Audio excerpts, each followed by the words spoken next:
கேவலத்துலேயும் கேவலம், கேடுகட்ட கேவலம்னா இப்போ நடக்கிறது தான். ஒரு வீடியோ ஒன்று பார்த்தேன்.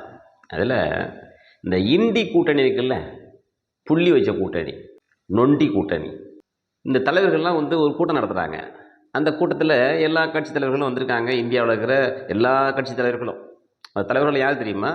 ஏற்கனவே காங்கிரஸை எதிர்த்து கட்சி ஆரம்பித்த தலைவர்கள் தான் எல்லா தலைவர்களுமே. அந்த தலைவர்கள்லாம் வந்திருக்காங்க. அந்த கூட்டத்துக்கு நம்ம இந்தியாவின் நம்பர் 1 முதலமைச்சர் இருக்கார்ல, அவரும் போயிருக்கார். அவர் ஒரு சீட்டில் உட்காந்துருக்கார். எல்லாம் உட்காந்துருக்காங்க. இந்த அம்மா, அந்த காங்கிரஸ் கட்சி சோனியா காந்தி அம்மா இருக்காங்கல்ல, அவங்க வராங்க அந்த கூட்டத்தில். எல்லாரையும் பார்க்குறாங்க, எல்லாத்தையும் பேசுகிறாங்க, நலன் விசாரிக்கிறாங்க. நம்ம நம்பர் 1 முதலமைச்சர் உட்காந்துருக்காரு, கண்டுக்கவே இல்லை அந்த அம்மா. இது பார்க்கும்போது கேவலமாக இல்லை இதெல்லாம். நான் என்ன கேட்குறேன், கட்சி வந்து நீங்கள் எதுக்காக ஆரம்பிச்சிங்க? திமுக எதுக்காக ஆரம்பிச்சிங்க? உங்களுக்கு ஞாபகம் இருக்கா இல்லையா? நான் வேணால் சொல்லட்டுமா உங்களுக்கு? தமிழ்நாட்டில் காமராஜர் ஐயா ஆட்சி செஞ்சுட்டு இருக்கும்போது, முதலமைச்சர் ஆட்சி செஞ்சுட்டு இருக்கும்போது, அவரை பதவி விட்டு கீழே இறக்கணும், நீங்கள் பதவி மேலே ஏறணும், அதுக்காக ஆரம்பிச்சது தானே. காமராஜர் ஐயா எந்த கட்சி சேர்ந்தவர்? காங்கிரஸ் கட்சி தானே. காங்கிரஸ் கட்சியை கீழே வீழ்த்திட்டு தானே திமுக தூக்கி மேலே வச்சிங்க. இன்றைக்கி என்ன பண்ணிட்டுருக்கீங்க? காங்கிரஸ் கட்சியோட போய் கூட்டணி போகிறதுக்கு பார்த்துருக்கீங்க. கூட்டணி அசிங்கமாக இல்லை? கேவலமாக இல்லை? உங்கள் கட்சியினுடைய தொண்டர்கள் என்ன நினைப்பாங்க? உங்கள் கட்சி தொண்டர்கள்லாம் ஒன்றும் தெரியாத நினச்சிட்டு இருக்கிறீங்களா? முட்டாள் நினச்சிட்டு இருக்கிறீங்களா? உங்கள் கட்சி தொண்டர்களை ஏமாற்றிட்டு இருக்கிறீங்களா? என்ன செய்றீங்க? காங்கிரஸ் எதிர்த்து கட்சி ஆரம்பித்து இன்றைக்கி காங்கிரஸோட கூட்டணி போடுறீங்க. இதெல்லாம் வெக்கம் இல்லை? கேவலம் இல்லை? உங்களை அந்த மாதிரி மதிக்குதா? ஒரு மேடையில் உட்காந்துருங்க, சபை நாகரிகம் இருக்குதா? உங்கள் சீட்டுக்கு பக்கத்து சீட்டில் இருக்கிற ஆளை பார்த்து சிரிச்சுட்டு கை கொடுத்துட்டு எப்படி இருக்கிறீங்கன்னு நலமை சாதிச்சுட்டு போயிட்டு இருக்கு. உங்களை ஒரு வார்த்தை கேட்குதா? சீண்டு நிச்சா? காங்கிரஸ் ஆரம்பித்தது இந்தியாவின் சுதந்திரத்துக்காக ஆரம்பித்தது. அன்னைக்கு சர்தார் வல்லபாய் பட்டேல் அவர்கள், மகாத்மா காந்தியடிகள் அவர்கள், நேதாஜி சுபாஷ் சந்திர போஸ் அவர்கள், நேரு அவர்கள் ஆரம்பித்து அப்போவே என்ன சொன்னார்? மகாத்மா காந்தி என்ன சொன்னார்? சுதந்திரம் கிடைச்ச உடனே இந்த காங்கிரஸ் கட்சி கழிச்சு விடணும்னு சொன்னார். கலைச்சாங்களா? இல்லை. கலைக்காமல் அதுக்கு பதிலாக என்ன பண்ணாங்க? முதல் தப்பு என்ன செஞ்சாங்க தெரியுமா? நேருவை வந்து பிரதமர் ஆக்குனாங்க. அப்போது எவ்வளோ பெரிய ஜாம்பவான்கள் இருந்தாங்க. சர்தார் வல்லபாய் பட்டேல் அவர்கள், அவரு கொண்டாந்து ஒரு பிரதமர் ஆக்கியிருக்கலாம். சரி, ஆக்குனாங்க. ஆக்குனோட விளைவு என்னாச்சு? காங்கிரஸுங்கிறது, நேஷனல் காங்கிரஸ்ன்றது என்னாச்சு? நேருவுக்கு பிறகு யார் வரணும்னு நினச்சி? நேருடைய மகள் இந்திரா காந்தி தான் வரணும் ஒரு சூழ்நிலை உருவாச்சான் இல்லையா? அதன் பிறகு யார் வந்தது? அவருடைய மகன் ராஜீவ் காந்தி தான் இல்லையா? அதன் பிறகு அவருடைய மனைவி சோனியா காந்தி, அதன் பிறகு அவங்களுடைய மகன் ராகுல் காந்தி, பிரியங்கா காந்தி, இப்படியே போயிட்டே இருக்கா. இன்னொரு கேள்வி இருக்குது இதில். நேரு குடும்பத்தில் காந்தி எப்படி உள்ளே பூந்தாருன்னு ஒரு கேள்வி இருக்குது.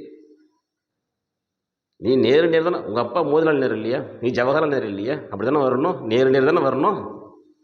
இதே திடீர்னு காந்தி. ஒரு குடும்பத்தினுடைய ஆட்சி. இங்கே எப்படி திமுக, எப்படி கருணாநிதி அவர்கள், அவருடைய மகன் ஸ்டாலின் அவர்கள், அவருடைய மகன் உதயநிதி அவர்கள், இப்போ அதுக்கப்புறம் இன்பநிதி அவர்கள் வருவார். ஜனசங்கம் அதை ஆரம்பித்தவர் யார்? ஏற்கனவே நேருனுடைய அமைச்சரவையில் தொழில்துறை அமைச்சராக இருந்த ஐயா ஷியாம பிரசாத் முகர்ஜி அவர்கள் ஆரம்பிக்கிறார் ஜனசங்கம். ஆரம்பித்த பிறகு என்னைக்காவது, எங்கேயாவது, எந்த ஒரு நிமிஷமாவது காங்கிரஸோட கூட்டணி நினைச்சாங்களா? ஒரு நாளையும் கிடையாது. ஏன்? கொள்கை, கோட்பாடு, குறிக்கோள், என்ன லட்சியம்? கட்சிக்கு ஒரு லட்சியம் இருக்கணும். ஜனசங்கத்தில் இருந்து இன்னைக்கு பிஜேபின்னு வந்து இன்று வரைக்கும் என்ன ஆரம்பித்தார்? என்ன கொள்கை ஆரம்பித்தார்? என்ன கோட்பாடு? ஆர்டிகல் 370 நீக்கணும். யார் சொன்னது? அன்னைக்கு ஷியாம் பிரசாத் முகர்ஜி அவர்கள் சொன்னார். அதுக்காக தன்னுடைய உயிர் தியாகம் பண்ணியிருந்தார். இன்னைக்கு நடந்திருக்கு. யார் பண்ணியிருக்கிறது? பாரதிய ஜனதா கட்சி. இன்னைக்கு நரேந்திர மோடி அவர்கள் பண்ணியிருக்கார். கொள்கை எங்கேயாவது கொஞ்சமாவது ட்ராக் மாறினாங்கல்ல? கட்சினா இது கட்சி. இன்னைக்கு திமுக என்ன பண்ணுறீங்க? தமிழ்நாட்டில் காமராஜர் ஐயாவை தோற்கடிக்கணும் அப்படின்னு ஒரு கட்சி ஆரம்பித்து அவரை தோற்கடிச்சிட்டு இன்றைக்கி அதே காங்கிரஸோட இன்றைக்கி கூட்டணி போடுறீங்க. காரை துப்ப மாட்டான் பார்க்குறவன். கொஞ்சம் கூட கூச்ச நாச்சம் இல்லாமல் ஒரு கூட்டணி போட்டுட்டு போகிறீங்க. இங்கே தான் இப்படி இருக்குன்னு பார்த்தா, அந்த பக்கம் டெல்லியில் அரவிந்த் கெஜ்ரிவால்னு ஒருத்தர் லோக்பால் மசோதா வேணும்னு சொல்லி அண்ணா ஹசாரே அவர்கள் உண்ணாவிரதம் இருக்கார் டெல்லியில். அப்போது இவர் பக்கத்தில் உட்காந்துருக்கார். யார்? இன்றைக்கி டெல்லி முதலமைச்சர் அரவிந்த் கெஜ்ரிவால் பக்கத்தில் உட்காந்துருக்கார். அந்த சூழ்நிலையில் அந்த ஃபோட்டோவை வச்சுப்போம் கையில். இன்றைக்கி டெல்லி முதலமைச்சராக இருக்கக்கூடிய இந்த அரவிந்த் கெஜ்ரிவாலுடைய ஃபோட்டோவை வச்சுப்போம். ரெண்டையும் கம்பேர் பண்ணி பாருங்கள், அவரா இவர் அப்படிங்க கேட்குற மாதிரி இருக்கும் ஒரு சூழ்நிலை. மாற்றங்கள் வரலாம். மனிதனுடைய ஆடை மாற்றங்கள் வரலாம், உருவத்தில் மாற்றங்கள் வரலாம், உங்களுடைய கொள்கையிலேயே மாற்றம், உங்கள் கோட்பாடுகள்லேயே மாற்றம் இருக்கு. எதுக்காக நீங்கள் ஆரம்பிச்சீங்க கட்சி? காங்கிரஸை எதிர்த்து காங்கிரஸ் அந்த வெளியிட ஆட்சியை விட்டு வீழ்த்தணும், நீங்கள் மேலே வரணும். அதுதானே ஆம் ஆத்மி. வேறு ஏதாவது காரணம் வந்துச்சா? முதல்ல ஜெயிச்சிங்கல்ல, 2வது முறை என்னாச்சு? உங்களுக்கு பற்றாக்குறை ஏற்பட்டுச்சு. யார் கை கொடுத்தது? காங்கிரஸ். கையை பிடிக்கலாமா நீங்கள்? உங்களுடைய கொள்கையை கோட்பாடும் சரியாக இருந்துச்சுன்னா நீங்கள் அந்த கையை பிடிக்கலாமா? அப்போ உதயத்தில் போகணுமா இல்லையா? என்ன அனுசரித்தது? நீங்களே கவுத்துட்டீங்க. எங்களுக்கு வேணாம் இது, நீங்களே கவுத்துட்டீங்க இல்லையா? சொல்லி முடிஞ்சு போச்சு. ஆனால் அந்த கை கொடுத்த ஒரு விஷயம் இருக்குல்ல, 2வது முறை காங்கிரஸை பிடிச்சிக்கிட்டாவது நம்ம மீண்டும் ஆட்சிக்கு வரணும்னு நினச்சிக்க பாரு, அங்கே தோத்துட்டீங்க நீங்கள். ஆம் ஆத்மி கட்சி அங்கே தோத்து போச்சு.